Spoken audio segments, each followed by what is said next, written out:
반갑습니다. 물리학 레벨 2 1단원 역학의 두 번째 소단원인 중력과 일반 상대론입니다. 이번 시간은 그중 첫 번째 차시로 행성의 운동과 뉴턴의 중력에 대해 공부해 보도록 하겠습니다. 인류 최초로 물체가 떨어지는 이유, 천체가 떨어지지 않고 하늘 위를 달리는 이유를 잘 설명했던 사람은 바로 누구인가? 아리스토텔레스였습니다. 그는 스승 플라톤과는 다르게 진료, 즉 재료와 형상이 합쳐져서 물체를 형성한다는 이원론적 세계관을 가지고 있었습니다. 아리스토텔레스의 자연학에서는 제1진료가 건습, 열, 냉이라는 네 가지 형상을 만나서 물, 불, 흙, 공기라는 네 가지 원소를 만듭니다. 그리고 이 원소들은 이 시대의 계급처럼 원래의 위치라는 것이 존재했는데요. 이것이 바로 모든 원소의 운동의 원리를 설명해주는 방식이었죠. 먼저 흙은 우주의 가장 아래인 중심에 있습니다. 우리는 이걸 우리가 딛고 있는 땅, 지구라고 부르죠. 그리고 그 위에 물이 존재하고 그 위에 공기, 그 위에 불이 차지합니다. 따라서 지상에 있는 물체가 아래로 떨어지는 이유는 흙이 제자리로 돌아가기 위함이죠. 물론 물도 떨어지긴 합니다만 흙보다는 뜨는 성질이 강합니다. 그리고 불을 피우면 공기보다 높이 하늘로 올라가죠. 그럼 별은 어떨까요? 하늘에 떠있는 별은 물, 불, 흙, 공기라면 지구 근처에 있어야 합니다. 따라서 이것들은 진료가 또 다른 형상과 결합한 제5원소 에테르로 이루어져 있는 거죠. 에테르로 이루어진 천체들은 완전한 원운동을 하고 있습니다. 이런 아리스토텔레스의 자연학은 지상에 있는 물체의 낙하뿐만 아니라 우주에 있는 천체들의 운동까지 당시로서는 거의 완벽하게 설명해냅니다. 자연스럽게 지구 중심설이 교회의 권위와 결합해서 2000년간 진리로 믿어져 왔던 거죠. 즉 아리스토텔레스가 생각했던 중력은 우주에 존재하는 물질은 네 가지 원소들의 조합으로 이루어져 있고 이 원소들은 각자의 자리라는 것이 있기 때문에 조합된 원소들의 비율에 따라서 무게가 결정되고 이 무게에 따라서 낙하 속도가 결정된다고 설명했었습니다. 또한 공기나 물속에 있다면 제자리에 있던 물질에 의한 저항도 생긴다고 얘기했었죠.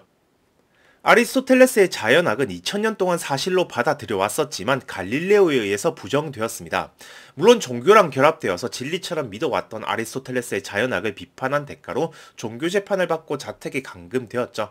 근데 감금된 채로 물체 운동에 관한 책인 새로운 두 과학에 대한 수학적 논증을 저술했습니다. 레벨 1 때 언급했었지만 이 책의 첫째 날에 쓰여진 내용은 무게와 속력에 관한 이야기였고 여기에서 모든 물체가 같은 가속도로 떨어진다고 주장했었죠. 갈릴레오는 사고 실험을 통해서 이 명제를 논증했는데요. 만약에 두 물체 중에서 무겁다고 여겨지는 물체가 더 빠르게 낙하한다고 가정해 보겠습니다. 여기서 두 물체를 연결해서 하나의 물체로 만들었을 때 위쪽 물체가 늦게 떨어지는 속도와 아래쪽 물체가 빠르게 떨어지는 속도가 상쇄되어서 두 물체 각각의 낙하 속도의 평균적인 수준으로 떨어지게 될 거라 예상할 수 있는데요. 이건 두 물체를 하나로 보는 관점에서는 세 가지 물체 중에서 가장 무거운 물체이기 때문에 가장 빠르게 떨어져야 하기도 하죠. 이건 이 자체로 모순이기 때문에 같은 가속도로 낙하하게 된다는 겁니다. 두 물체를 하나의 물체로 보는 과정이 부자연스럽다면 하나의 물체가 반으로 나눠졌을 때로 바꿔 생각해보면 됩니다. 아리스토텔레스의 주장이 맞다면 물체가 반이 되면 물체의 무게가 반이 되기 때문에 낙하 속도가 절반이 되어야 하죠. 이 과정을 계속해서 물체를 잘게 나누면 물체가 거의 떨어지지 않아야 할 건데요. 이렇게 되면 하나의 물체라는 범위를 어떻게 잡아야 할 것인가에 대한 문제가 발생하죠. 결국에는 모순에 봉착하게 되는 겁니다. 물론 직접 실험해봐도 같은 물체를 나누는 것으로는 속도의 변화가 거의 관찰되지 않죠. 이렇게 갈릴레오의 사고 실험만으로도 아리스토텔레스의 자연학이 거대한 위기를 맞게 됩니다. 우주관에 관한 역사를 모두 다룰 수는 없고 우리는 중력의 발견에 집중할 겁니다. 중력은 행성의 운동을 관측해서 발견한 힘인데요. 행성의 운동에 대한 방대한 관측 자료를 만든 사람으로 티코 브라헤가 유명하죠. 가톨릭적 선입견이 가득한 시대에 객관적으로 관측하기는 정말 어렵지만 그래도 이 시대의 가장 정밀한 관측으로 지구와 달을 제외한 행성들이 태양을 중심으로 돌고 있다는 걸 알게 되죠. 그래서 만든 티코의 우주체계는 모든 행성이 태양을 중심으로 돌지만 태양은 지구를 중심으로 도는 약간 혼종적인 체계였습니다. 관측의 의미를 부여하진 않았지만 그래도 지구가 우주의 중심이어야 한다는 아리스토텔레스의 세계관과 종교적 신념이 작용했음을 알 수 있죠.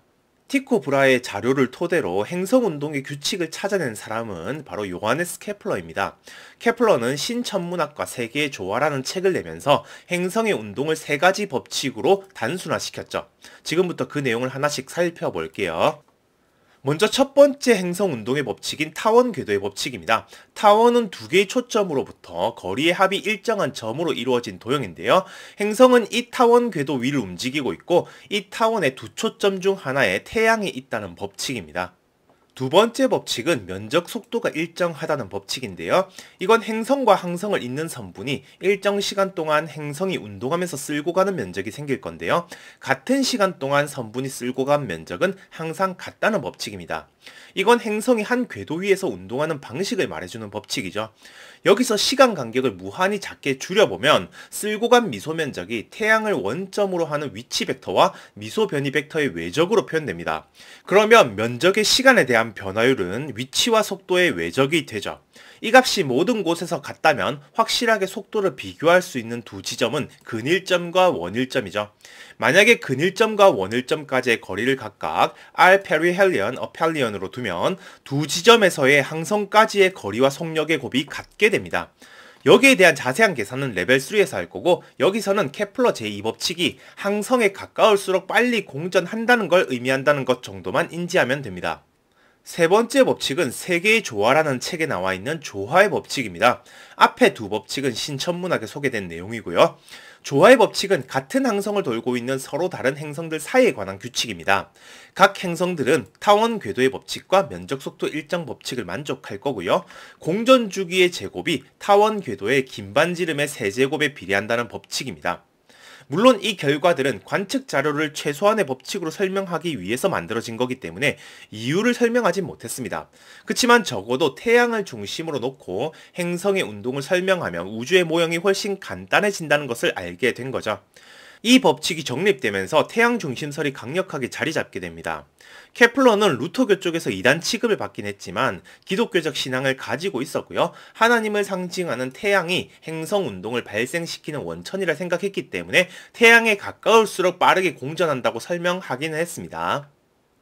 케플러의 세 가지 행성운동 법칙 중에서 1, 2법칙은 신천문학에서 소개하고 있고 3법칙은 세계의 조화에서 소개하고 있습니다. 그리고 시간이 좀 더 지나서 갈릴레오의 새로운 두 과학이 출판되죠. 케플러의 법칙은 과학적 법칙이라기보다는 관측 결과의 규칙성을 해석한 것에 가까웠고, 이걸 신학과 조화롭게 해석하려고 노력했기 때문에 지동설을 주장했지만 종교적인 비판은 거의 받지 않았습니다. 물론 가톨릭의 영향이 적은 지역에서 활동했기 때문이기도 하고요. 그런데 갈릴레오는 사고 실험을 통해서 물체의 운동의 근본을 파고들었기 때문에 종교적 세계관과 많은 충돌이 생길 수밖에 없었죠. 그래서 갈릴레오의 이 책은 출판도 금지되었었고요. 그래서 네덜란드에서 출판된 책이죠. 운동의 법칙도 그랬지만 중력에 있어서도 갈릴레오의 생각을 수학적으로 완성시킨 사람은 바로 아이작 뉴턴이죠. 뉴턴은 자신의 프린키피아 책에 갈릴레오의 운동의 법칙을 수학적으로 명료화시키기도 했고, 중력의 작용 방식에 대한 부분도 만유인력의 법칙으로 정리했습니다. 레벨 1 때 소개는 했었죠. 여기서는 만유인력의 법칙을 조금만 더 수학적으로 들여다보겠습니다. 만유인력의 법칙은 중력을 결정하는 양이 라지 m, 스몰 m인 두 물체가 거리 r만큼 떨어져 있는 경우에 중력의 크기는 두 양의 곱에 비례하고 방향은 서로 당기는 방향, 즉 인력으로 작용한다는 겁니다.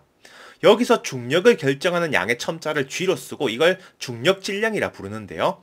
바로 다음 시간에 이것이 관성을 결정하는 질량과 같아서 그냥 지금까지 쓰고 있는 질량을 쓰면 된다는 걸 배우겠지만 이번 시간만 구분하겠습니다. 아무튼 중력은 여기에 비례상수 G가 곱해진 모습이죠. 우리는 이 비례상수를 중력상수라 부르고 값은 표준 단위로 대략 6.67384 곱하기 10의 마이너스 11승 정도가 됩니다. 뉴턴은 이 힘을 우주에 보편적으로 작용하는 힘이라는 뜻의 만유인력이라는 표현을 썼지만 현재는 일반 상대론적 해석의 결과로 중력으로 통일해서 부릅니다. 물론 지금처럼 질량에 의한 힘만 따지는 걸로 구분하기 위해서 뉴턴적 관점으로 만유인력이라는 용어를 종종 사용하기도 하는데요. 이 단원이 끝나면 중력이라는 용어만 사용하게 될 겁니다. 이건 다음 시간에 좀 더 자세히 설명할게요. 물체에 힘이 작용하게 되면 운동의 법칙에 따라서 물체의 가속도가 생기게 됩니다. 이때 가속도에 반비례하는 상수가 물체의 관성량인 관성질량이죠.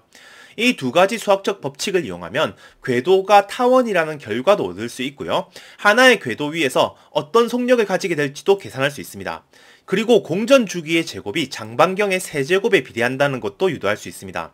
즉 뉴턴의 운동 법칙은 지상에 존재하는 물체만 적용되는 게 아니라 케플러의 세 가지 법칙까지 포괄할 수 있는 우주의 가장 일반적인 운동 법칙인 거죠. 뉴턴은 질량을 가진 두 물체 사이에 작용하는 인력으로 중력을 제시했지만 전자기학이 발달한 이후로는 장의 개념이 등장하면서 중력에서도 중력장이라는 개념이 만들어집니다. 중력장은 질량이 스몰 m인 물체가 이 지점에 없더라도 질량이 라지 m인 물체가 거리 r이 되는 지점에 영향을 미치고 있는 상황을 수학적으로 표현한 개념입니다. 중력장이 존재하는 공간에 질량이 스몰 m인 물체를 놓으면 이 물체가 받는 중력은 해당 위치의 중력장에 물체의 중력 질량을 곱한 값이 되는 겁니다. 수학적인 계산 결과의 차이는 없어 보이지만 이 개념은 힘의 작용 방식에 대한 인과율의 차이를 주게 되죠.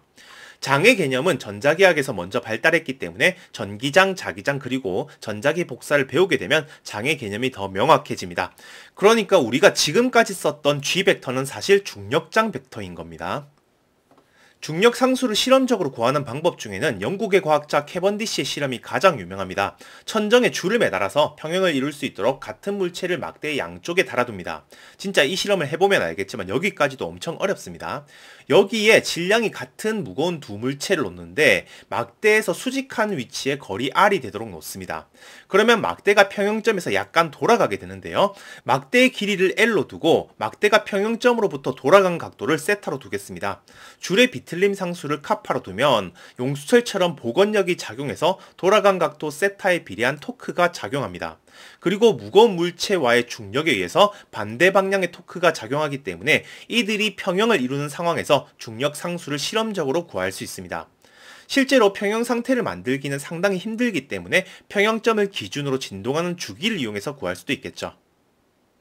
뉴턴의 중력의 법칙으로 달의 운동을 매우 잘 설명할 수 있기 때문에 달의 공전에 한번 적용해 보겠습니다. 실제 뉴턴이 쓴 프린키피아 제3권 태양계의 구조편에서는 행성이나 위성의 운동과 달에 의해서 발생하는 조석 현상을 거의 완벽하게 설명하고 있습니다. 인간이 하늘을 쳐다봤을 때부터 뉴턴의 시대까지 신성시 여겨져 왔던 천체의 운동을 일상적인 물체의 운동과 다르지 않다는 걸 보여준 거죠.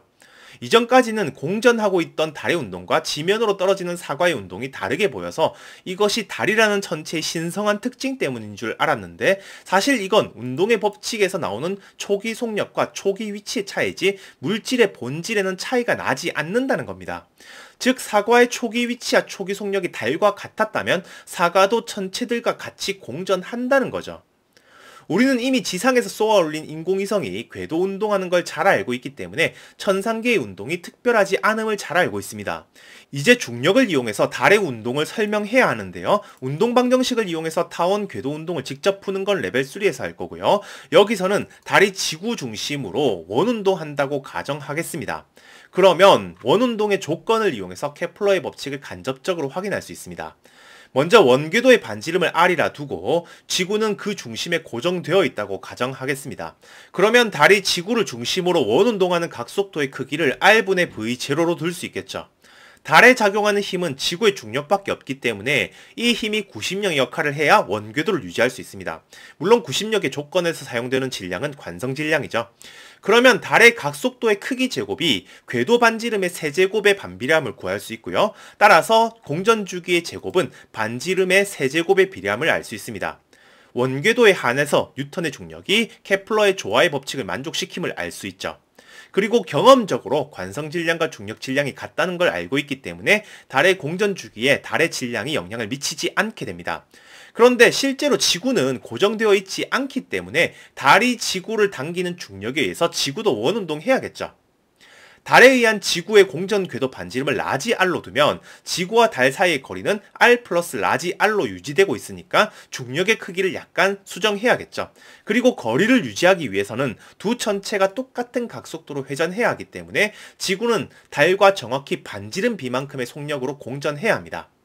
따라서 두 천체 사이의 중력이 구심력 역할을 하는 조건은 이렇게 쓸 수 있게 되죠. 먼저 이 등식을 풀어보면 반지름의 비가 관성질량의 역수비가 되는데요. 이건 두 물체가 그리는 원궤도의 중심이 질량 중심이라는 뜻입니다. 즉 두 천체 시스템의 입장에서 질량 중심은 정지해 있어야 한다는 운동의 법칙을 만족한다는 뜻이죠. 이제 중력과의 관계식을 풀면 각속도의 크기를 구할 수 있고요. 이걸로 공전 주기도 구할 수 있습니다. 이 결과는 지구를 공간에 고정시켜 놓고 풀었던 앞의 결과와 비교해서 질량 부분과 지구 반지름 부분에서 차이를 보여주고 있죠.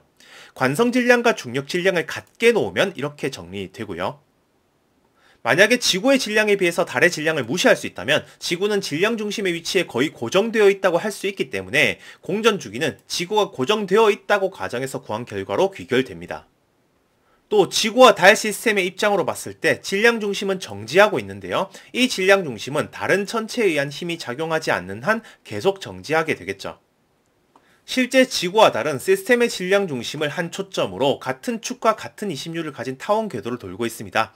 지구의 질량과 달의 질량은 약 80배 정도 차이가 나고 지구와 달 사이의 거리가 평균적으로 38만 km 정도이기 때문에 달과 지구의 질량 중심의 위치는 대략 지구 중심으로부터 4670km에 위치하죠. 지구의 반지름이 대략 6371km이기 때문에 지구 달 시스템의 질량 중심은 지구 내부에 존재하게 되죠. 이번에는 천체 표면에서의 중력 가속도를 계산해 보겠습니다. 천체의 중력 질량을 라지 M, 반지름을 라지 R로 두면 표면에서의 중력장은 천체 중심 방향으로 라지 R분의 GM이 됩니다. 물론 딱 표면에서는 이렇게 되지만 표면으로부터 거리 H만큼 떨어진 곳의 중력장은 천체로부터 R 플러스 H만큼 떨어져 있기 때문에 이렇게 계산되겠죠. 그래서 실제로 한 행성에서 높은 곳에 올라가게 되면 중력장이 감소하게 됩니다. 그래도 지표면 근처에서의 운동을 생각한다면 높이 h는 천체의 반지름 r에 비해서 충분히 작다는 근사를 취할 수 있기 때문에 천체 표면의 중력장은 r분의 gm으로 상수 취급할 수 있게 되는 거죠. 만약에 지표면 근처에 중력 질량이 스몰 m인 물체가 있다면 이 물체는 중력장 g에 의해서 스몰 mg만큼의 중력을 받게 되겠죠. 그러면 운동의 법칙에 의해서 중력의 이 물체의 관성 질량을 나눈 만큼의 가속도가 생기는데요. 경험적으로 두 질량은 구분할 수 없기 때문에 모든 물체는 지표면 근처에서 자신의 질량과 관계없이 중력장의 크기와 같은 크기의 가속도로 낙하게 되는 겁니다. 뉴턴의 중력은 케플러의 법칙뿐만 아니라 지표면에서 일어나는 갈릴레오의 사고 실험의 결과까지 설명할 수 있는 거죠. 만약에 이 천체가 지구라면 지구를 완전한 구로 가정하고 지구의 평균 반지름과 질량을 넣어서 지표면에서의 중력장의 크기를 구해볼 수 있습니다. 이 결과는 실제 지구가 완전한 구형도 아니고 밀도도 균일하지 않아서 평균 측정값과는 차이가 있지만 거의 정확히 예상할 수 있습니다. 그래서 지표면에서 물체를 낙하시킬 때는 질량과 관계없이 모든 물체가 9.8m/s 제곱의 가속도로 낙하하게 되는 거죠. 같은 방식으로 달 표면에서의 중력장의 크기도 구해볼 수 있습니다. 달은 지구보다 질량이 80배 정도 작고 반지름도 4분의 1 정도이기 때문에 표면에서의 중력장의 크기도 지구의 6분의 1 정도 됩니다. 이 말은 달의 표면에서의 물체를 낙하시키면 지구에서보다 가속도가 6배 정도 작게 나타난다는 뜻이 되죠. 따라서 질량이 m인 물체를 달 표면에 가져오면 달에서의 무게는 mg가 되는데요. g값이 지구에서 6분의 1 정도이기 때문에 무게가 6분의 1 정도가 되는 거죠. 이번에는 좀 더 실용적인 문제 연습을 위해서 행성 운동의 법칙을 적용해 보겠습니다. 일단 질량이 라지 m인 항성을 중심으로 반지름이 라지 r인 원궤도로 도는 행성을 생각하겠습니다.